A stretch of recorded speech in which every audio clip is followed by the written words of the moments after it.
कृष्ण, बहुत सारे देवी देवता, दुर्गा माता, सरस्वती माता, वैष्णो, बहुत ब्रह्मा जी, विष्णु जी, लक्ष्मी जी, गणेश जी, कितने देवी देवता हैं, उनका प्रचार करना चाहिए इनको।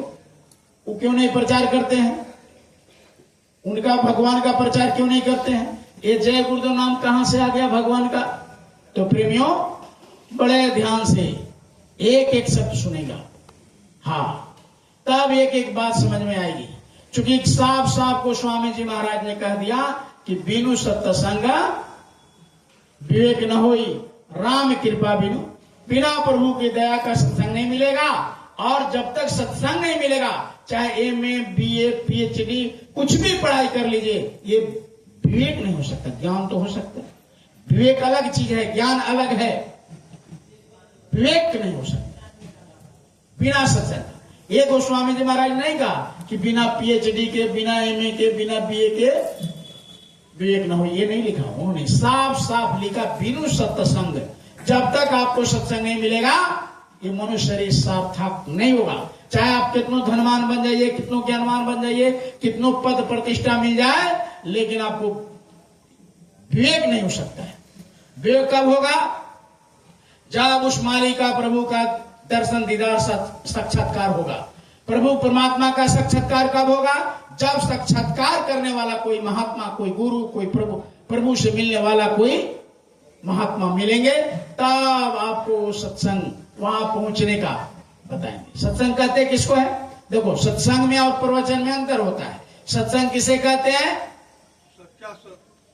सत्य के संग, सत्य को मिलना, सत्य से मिल जाना ही सत्संग है, सत्य से जुड़ जाना ही सत्संग है। और प्रवचन किसे कहते हैं? परवचन, दूसरे के वचन को अपनी भाषा में बता दिया जाए, उसको प्रवचन है। तो ये सत्संग है, प्रवचन नहीं है। ये महात्माओं का, जो इस आत्मा को परमात्मा से मिलने में जो भी वार्तालाप हो जाए, उसको कहते सत्संग। क्योंकि आत्मा और परमात्मा, इस दुनिया में दो ही सत्य है, बाकी सब मिथ्या है।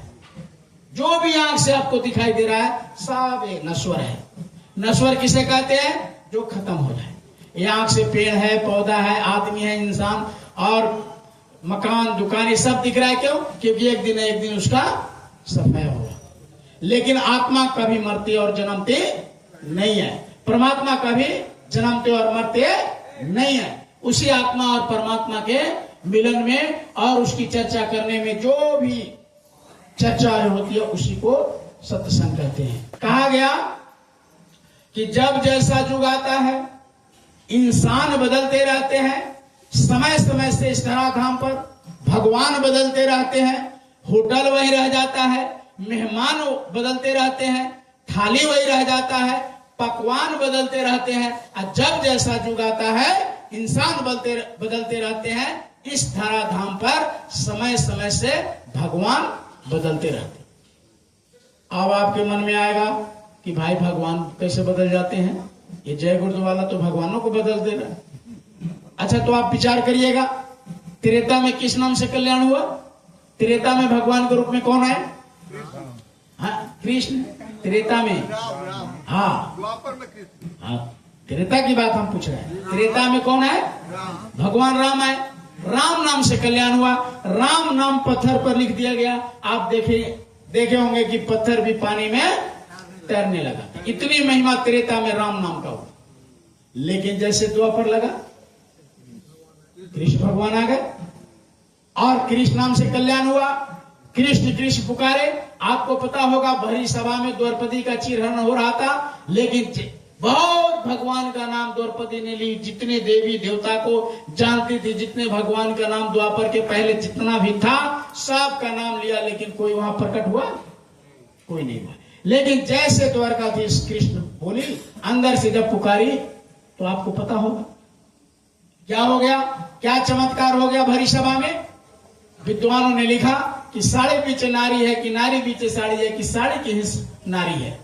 इतना साड़ी दुशासन, 70 हाथी का बल वाला दुशासन खींचते खींचते खींचते खींचते बेहोश होकर के धड़ाम से गिर गए, लेकिन साड़ी का अंत हुआ नहीं हुआ। तो ये नाम का प्रताप था। ये कृष्ण नाम द्वापर में काम किया। तो प्रेमियों, ये न त्रेता है और ना द्वापर है। ये कौन सा है? कलयुग है।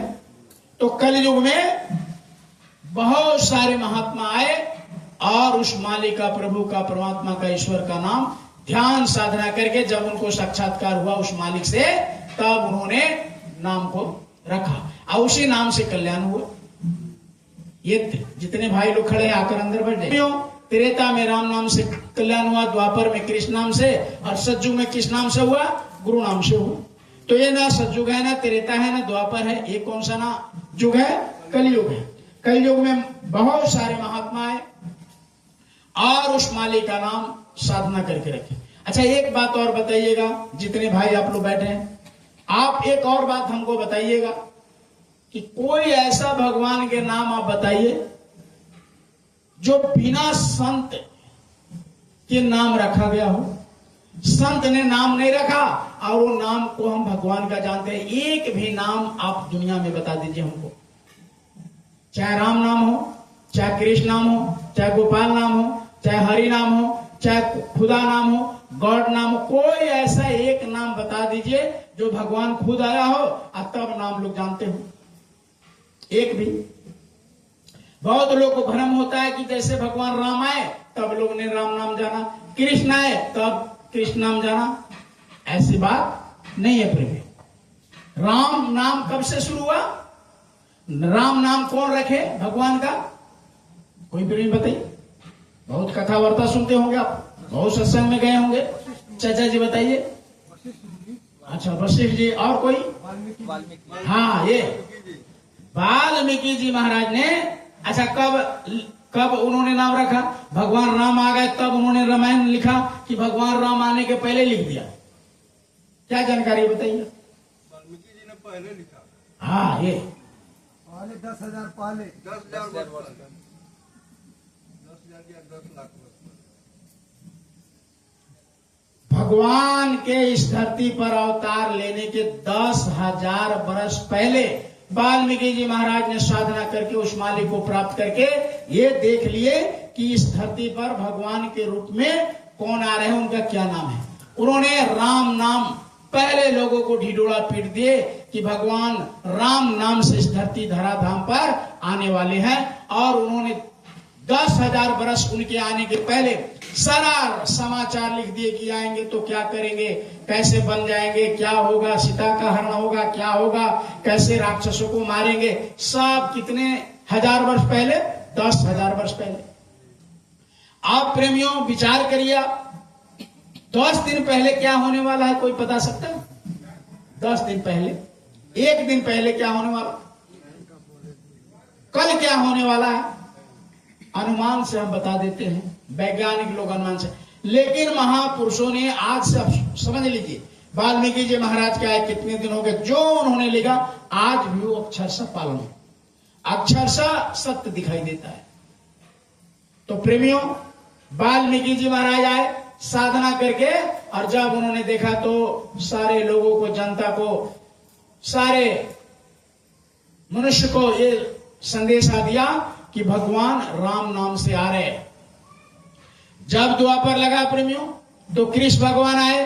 तो कृष्ण भगवान के आने के पहले लोगों ने उनका नाम जाना या वो आए तब समझ में आया? पहले जाना। कौन बताए? उसमें तो त्रेता में वाल्मीकि जी महाराज ने बताए, इसमें कौन बताए? द्वापर में जी महाराज। आप जो सत्संगी हैं उनसे नहीं पूछ रहे हैं, जो हमारे भाई आए हैं, जो गार्जियन रूप में आए हैं, जो हमारे, चूंकि भारत में अब अध्यात्म का इतना कमी हो गया कि बड़े रोड पर चलते हुए बच्चे से अगर एक लाइन बोल दीजिए, श्लोक रामायण का 2 लाइन कह दीजिए कि भाई इसका अर्थ बता दो, या 2 लाइन श्लोक सुना दो रामायण का, गीता का, भागवत का, तो बीटेक, एमटेक, इंजीनियर करके आए बच्चे, बड़े बड़े पढ़ाई कर रहे हैं विदेश में, वो बच्चे आ गए, एक लाइन पूछ दीजिए कुछ पता नहीं। हमारे भारत के 12 वर्ष के बच्चे और 12 वर्ष के बच्चे पूर्ण आध्यात्मिक होते थे, लेकिन आज पता नहीं कहां जा रहे हो दुनिया। एक भी लाइन अगर रामायण का रोड पर पूछ दीजिए जाते हुए बच्चे से, ऐसे मुंह तक। अब वही क्रिकेटर का नाम पूछ दीजिए, हीरोइन का नाम पूछ दीजिए, 50 को बता देगा। लेकिन रामायण का जो अपना शास्त्र है, सारा दुनिया का समाधान उस शास्त्र में है। 1-2 लाइन पूछ दीजिए, नहीं बता पाएंगे। क्यों भाई? क्योंकि आज उसका प्रचलन खत्म। तो उसी